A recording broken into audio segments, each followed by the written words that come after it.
গরু চুরি করে নিয়ে গেল চোরের দল। রীতিমতো আতঙ্কিত এলাকাবাসীরা এবং পুলিশের ভূমিকায় ক্ষোভ। মূলত ইদানিং রাজ্যের বিভিন্ন গ্রামীণ এলাকায় গরু চুরির ঘটনা অত্যাধিক হারে বৃদ্ধি পেয়েছে।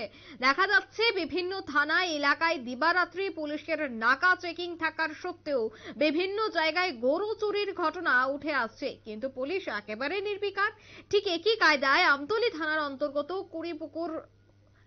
কুরুপুকুর এলাকায় পূর্বপাড়ায় শুক্রবার গভীর রাতে তিনটি গৃহস্থের বাড়ি থেকে মোট 6টি গরু চুরি করে নিয়ে যায় চোরের দল। আতঙ্কিত হয়ে পড়েছে এলাকাবাসীরা এবং জানা যাচ্ছে আমতলী কুড়িপুকুর পূর্বপাড়া এলাকায় হরেন্দ্র সরকার, সুধাংশু সরকার এবং প্রণব সরকারের বাড়ি থেকেই শুক্রবার গভীর রাতে চোরের দল হানা দিয়ে 3 বাড়ি থেকে মোট 6টি গরু চুরি করে নিয়ে যায়। অথচ একেবারে কুম্ভ নিদ্রায় আচ্ছন্ন পুলিশ। সেই বিষয় নিয়ে সংশ্লিষ্টদের কি বক্তব্য শুনুন। অনুমানিক 2:20 নাগাদ, 2:20 না, 2টার আগে আমার ছেলে মেয়ে ঘর থেকে, তারা ঘরের ভিতরে লেখাপড়া করে। একজন মেয়ে পড়ে কলেজে, ছেলে পড়ে মাধ্যমিকে দিববার। তারা দুনো ভাই দুনি মিলে বাইরে আইছে। সেটা তার বাড়িতে গড় গেছে গিয়েছে যা। হ্যাঁ, মেয়ে বাড়ির ঘরতে শব্দ পাইছে, টিনের শব্দ। একটা টিনের মেয়েটা পাড়া দিলে যেরকম শব্দ হয় এরকম শব্দ পাইছে। শব্দ পাওয়ার সঙ্গে সঙ্গে মাকে ডাক দিছে। তো মা বাইরে কি শব্দ দিতেছে, টিনের শব্দ। তারপরে আমার মিসেস আমাকে ডাকছে, ডাকার পরে আমরা দুজনে বাইরেছি।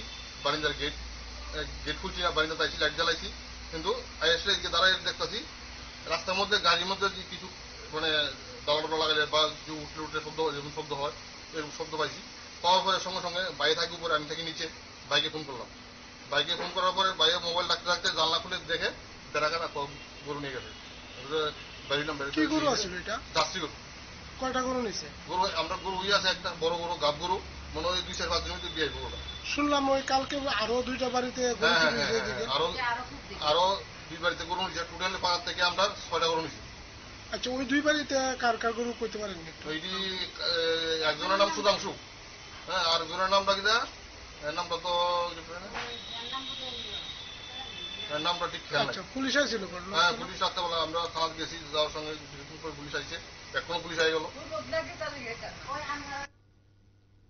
মূলত বিশালগড় থানার অন্তর্গত উত্তম ভক্ত চৌমুহনী, বিশ্রামগঞ্জ থানার সম্মুখে এবং কলমচোরা থানার অন্তর্গত ভোলাচর এলাকায় একেবারে চেকিং বসানো হয়, কিন্তু পুলিশের এত নাকা চেকিং থাকার সত্ত্বেও চোরের দল একেবারে গরু বোঝাই গাড়ি নিয়ে কিভাবে পারাপার হচ্ছে সে নিয়ে কিন্তু রীতিমতো একাধিক প্রশ্ন উঠছে এবং অভিযোগ উঠছে যে কিভাবে চোরের দল এত টহল বা এত নাকা পয়েন্ট থাকার পরেও সেই গরু চুরি করে একেবারে পারাপার হয়ে যাচ্ছে, কেন সেই বিষয়ে নির্বিকার পুলিশ। একাধিক প্রশ্ন কিন্তু বা একাধিক প্রশ্নের উত্তর বা জবাব কিন্তু চাইছে এবার সাধারণ এলাকাবাসীরা। নিয়ে নিচে ছোট্ট একটি বিজ্ঞাপন বিরতি, সাথে থাকুন।